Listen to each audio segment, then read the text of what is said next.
নমস্কার, শান্তনু হাজরা বলছি।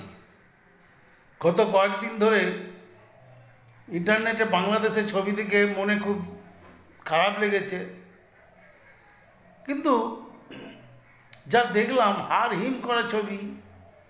একটা কথা কিছুতেই ভাবতে পারছি না যে আপনারা কোটা আন্দোলনের করছেন, কোটার বিরুদ্ধে আন্দোলন করছেন, তা ভারতকে গালাগাল দিচ্ছেন কেন? সব সময় ভারত যাতে মামার বাড়ি, তারা যাও, পালিয়ে যাও, তার মানে কি হিন্দুদের টার্গেট করছেন? ওই কয়েক পার্সেন্ট আর অল্প কটা হিন্দু আপনাদের দেশে পড়ে আছে, ওগুলো তাড়িয়ে দিলেই আপনাদের সব সমস্যার সমাধান যাবে, সব ছেলে চাকরি পেয়ে যাবে।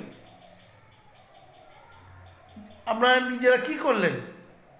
দেশের সম্পত্তিগুলোকে নষ্ট করলেন, মেট্রো রেলকে পুড়িয়ে দিলেন, মেট্রো রেলের বাড়িগুলো, দামি দামি এই বিল্ডিংগুলোকে নষ্ট করলেন, 200 মানুষ মারা গেল।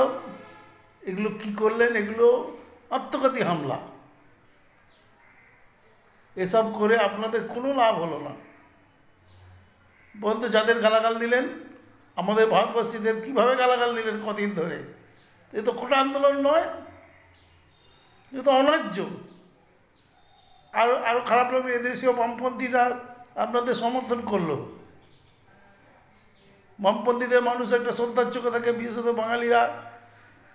আমাদের দেশে এখন তৃণমূলের রাজত্ব চলছে, তবুও মানুষ বিমান বসুকেই এ রাজ্যের গার্জেন ভাবেন।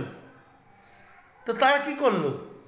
তারা এই সমস্ত ধ্বংসকারী ভারতের হিন্দুদের তাড়িয়ে দেওয়া লোকেদের সাপোর্ট করে বসলো। এই ঘোরতর অন্যায়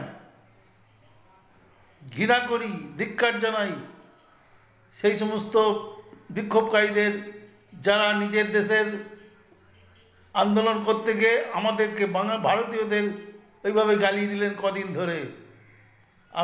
আমরা আপনাদের শুধু উপকারই করি, 1 পয়সা নিই না।